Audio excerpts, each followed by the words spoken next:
rigima da dambarwar sarauta a masarautar Kano wani babi ne mai faɗi a tarihin masarautar Kano. Ita dai masarautar Kano ta sha haɗuwa da irin waɗannan matsaloli na ɓangaren gadon sarauta ko kuma amincewa da sabon sarki a masarautar Kano. Tarihin irin waɗannan matsaloli za a iya cewa ya fara ne tun zamanin sarkin Kano Ibrahim Dabo.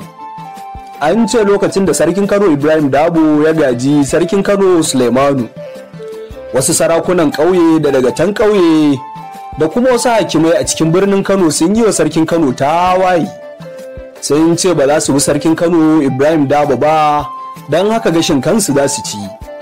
Ɗaya daga cikin 'yan tawayen shine sarkin Fulanin Arewacin Kano kuma sarkin Fulanin Ɗanbata, wato Malam Usman Ɗan Tunku.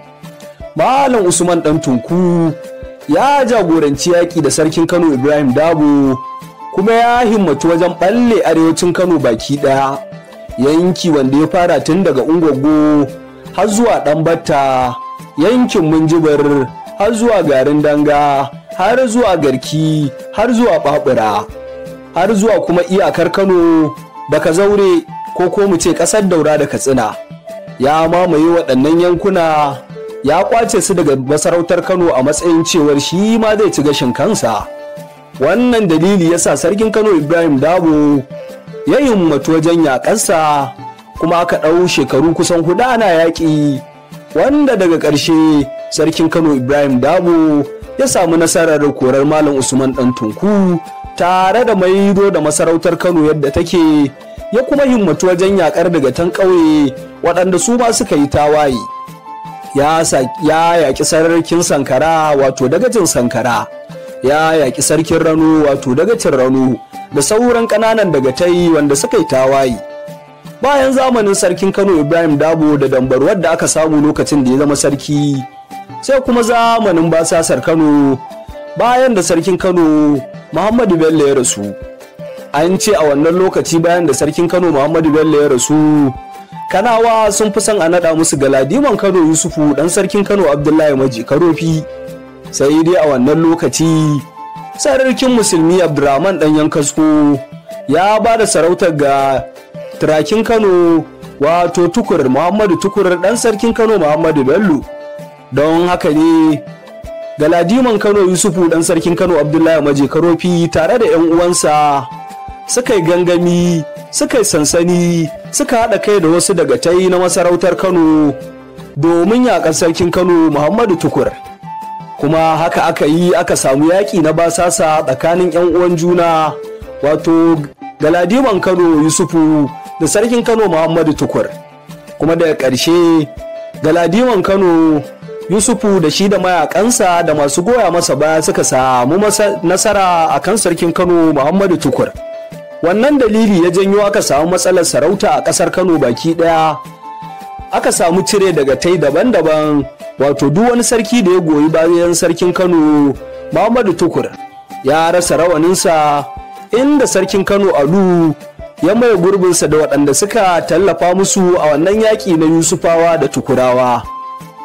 Bayan wannan yaƙi na Yusufawa da Tukurawa ko kuma yaƙin basasar Kano, zamanin Turawa an samu rikici tsakanin gwamnati da sarkin Kano Muhammadu Abbas. A wannan lokaci su Turawa ƙarƙashin wani ana ce mai Resident Dr. Kagil ya ƙirƙiro gundumomin hakimai, kuma ya tura hakimai ya ce su zauna a ƙauyuka domin su tara gwamnati haraji, wanda kafin wannan lokaci su hakimai sukan zauna ne a cikin birni su tura jakadu, wato wakilansu wanda suke yin mulki a maimakon su a ƙauyuka. Wannan dalili ya fusata sarkin Kano Muhammadu Abbas, yake kallon wannan yanayi ne da ake kokari wajen tarwatsa masa masarauta ko kuma yi masa kishiyoyi, har yana ganin zaman hakimai a ƙauyuka zai rage masa iko a kansu. Wannan dalili ne ya ba gwamnatin Turawa haɗin kai, kuma aka yi ta rigima har a wannan lokaci Resident na Kano, wato gwamnan Kano na gwamnatin Turawa Resident Kagil, ya yi ƙoƙarin cire sarkin Kano Muhammadu Abbas, sai dai Allah bai ba shi nasara ba, amma ya cizguna sarkin Kano Muhammadu Abbas tsawon shekaru. Bayan rigimar sarkin Kano Muhammadu Abbas da Turawa a farkon mulkin mallaka, an kuma samu rashin jituwa a zamanin sarkin Kano Muhammadu Sanusi na ɗaya, wato tsakaninsa da gwamnatin jihar Arewa, gwamnatin Alhaji Ahmadu Bello Sardaunan Sokoto.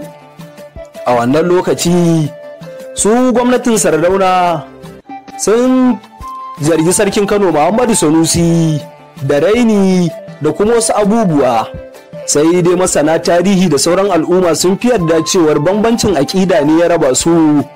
Wato shi sarkin Kano Muhammadu Sanusi na ɗaya yana goyon bayan ɗariƙa ta Tijjaniya, su kuma su Alhaji Ahmadu Bello Sardaunan Sokoto suna goyon bayan ɗariƙar Ƙadiriya. Wannan yanayi ya bambanta su, kuma ministoci na gwamnatin Sardauna da wasu daga cikin 'ya'yan sarautar Kano suka yi ta ziga domin su Alhaji Ahmadu Bello Firimiya na jihar Arewa ya cire sarkin Kano Alhaji Muhammadu Sanusi. Hakan kwace ta faru a shekara ta 1963.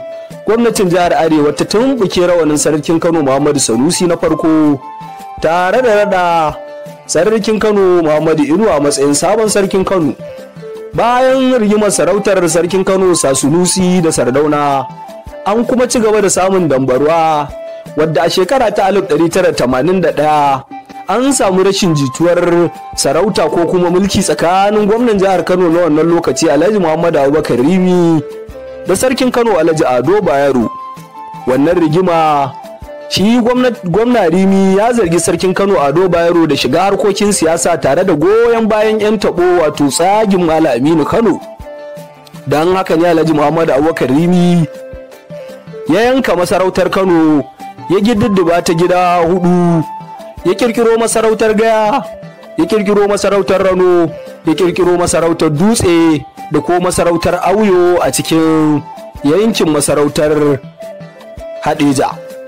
Wannan rigima ita aka ci gaba da yi har ta kai gwamnan jihar Kano Alhaji Abubakar Rimi ya so ya tumfuke rawanin sarkin Kano Alhaji Ado Bayero, har ma ya kira Galadiman Kano a wannan lokaci Alhaji Tijjani Hashim, ya sanar da shi cewar yana son ya naɗa shi sarkin Kano bayan ya cire Alhaji Ado Bayero.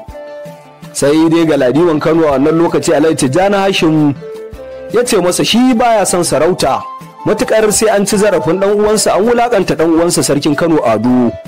Don haka ne ma su Galadiman Kano da sauran manyan cikin gari suka haɗa kansu tare da mara sarkin Kano Alhaji Ado Bayero baya wajen ganin gwamnan Kano Abubakar Rimi bai wulakanta shi tare da cire rawaninsa ba. Allah ya taimaka, wannan lokaci sarkin Kano Alhaji Ado Bayero ya tsallake rijiya da baya, kuma gwamnan da ya gaji Abubakar Rimi wato Alhaji Sabo Bakin Zuwo a ranar da aka rantsar da shi ya sanar da rushe masarautar Rano, Gaya, masarautar Dutse da masarautar Auyo, inda ya daga darajar sarkin Kano kuma ya dawo da masarautar Kano matsayin masarauta guda mai cikakken iko. To waɗannan rigingimu dai haka an ci gaba da samun su har shekara ta 2019 tsakanin gwamnan Kano Abdullahi Umar Ganduje da sarkin Kano Muhammadu Sanusi na biyu. A wannan lokaci ita gwamnatin Ganduje da makarrabanta sun zargi sarkin Kano Muhammadu Sanusi na biyu a matsayin wanda ya shiga harkokin siyasa kuma yake rena gwamnati. Sai dai ko magoya bayan sarki da sarkin sun faɗi cewar babu wani raini da suke wa gwamnan Kano Ganduje. Sai dai kawai sun faɗa masa gaskiya a lokacin da aka yi zaɓe a jihar Kano, inda suka ce masa ya ji tsoron Allah, duk wanda ya ci zaɓe a bashi. Don haka ne su ko makadaban gwamnatin Ganduje da gwamna Ganduje suka himmatu, suka daddatsa masarautar Kano zuwa gida 5, suka kirkiro masarautun Gaya, Rano, Ƙaraye da Bici. Aka kuma tumɓuke rawanin sarkin Kano Muhammadu Sanusi na biyu. Wannan abubuwa sun faru, ko masana da dama da mutane da al'ummar Najeriya baki ɗaya sun kalli abin a matsayin wani babi da ya buɗe ƙofar fitina a masarautar Kano.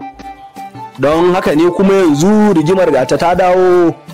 Gwamnatin injiniya Abba Kabir Yusuf ta rushe masarautun da aka kirkiro tare da mera masarautar Kano guda ɗaya, ta kuma cire rawanin sarkin Kano Alhaji Aminu Ado Bayero.